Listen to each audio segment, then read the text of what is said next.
বন্ধুরা, মোহনা রান্নাঘরে আবারও একটা নতুন রেসিপি নিয়ে চলে এলাম। শীতকালের রেসিপি, পিঠে বানানো। বিভিন্ন ধরনের পিঠে খেতে ইচ্ছা করে প্রত্যেকেরই। তা দেখো, আমি কড়াইটা গরম করে নিয়েছি। এই কড়াইটার মধ্যে আমি 1 কাপ সুজি ভেজে নেব হালকা করে। সুজিটা খুব একটা লাল করব না, সাদা সাদাই থাকবে, কিন্তু একটু ভেজে নেব। সুজিটা আমার ভাজা হয়ে গেছে। আমি 1 বাটি মতন ময়দা দিয়ে দেবো। এই ময়দাটা দিয়ে আমি ভালো করে আরেকবার ভেজে নেব। এটা ভাজতে ভাজতে আমি অল্প একটু ঘি দেবো এর মধ্যে।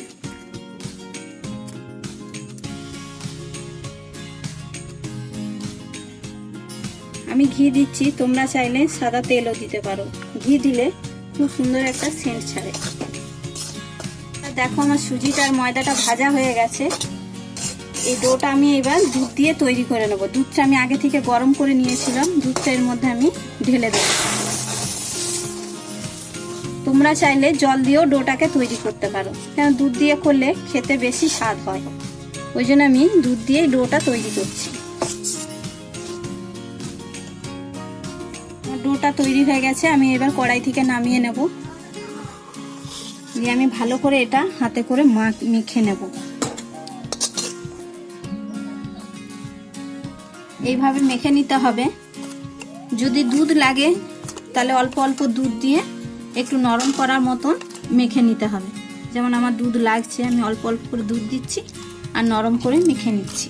এইভাবে মেখে নিতে হবে, কেন এর মধ্যে সুজি আছে, শক্তও হয়ে যায়। ওই জন্য জলের পরিবর্তে আমি দুধ দিয়ে মেখে নিচ্ছি। এটা আমার মাখা হয়ে গেছে একদম নরম করে। এবার আমি ছোট ছোট করে নিয়ে এইভাবে লম্বা লম্বা ভাবে পাকিয়ে নেব। এটা হচ্ছে চুষি পিঠে।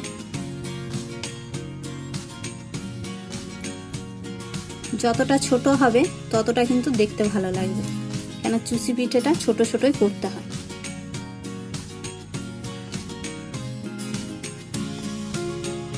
দেখো বন্ধুরা, চুষি পিঠেগুলো আমার পাকানো হয়ে গেছে। এবার আমি গ্যাসে চলে যাব এটা দুধে ফুটাবার জন্য। সুইট আমুল দুধ নিয়েছি আমি 1/2 লিটার মতন। দুধটা আমার গরম হয়ে গেছে। দুধটার মধ্যে আমি 1 কাপ মতন চিনি দিয়ে দেবো।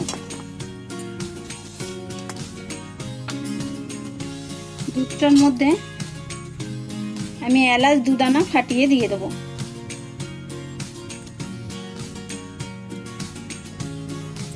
আর এখানে আমি দুধের মধ্যে এই বড় চামচটা 1/2 চামচ মতন কনডেন্স মিল্ক দিচ্ছি। কনডেন্স মিল্ক দিলে পিঠেটা খেতে খুব সুন্দর স্বাদ হবে। বন্ধুরা, তোমরা চাইলে কনডেন্স মিল্ক নাও দিতে পারো। বাড়িতে ছিল আমার, তাই আমি এটা দিলাম। এবার দুধটা আমার গরম হয়ে গেছে খুব ভালো করে। এবার ওই চুষি পিঠেগুলো আমি এর মধ্যে দিয়ে দেবো।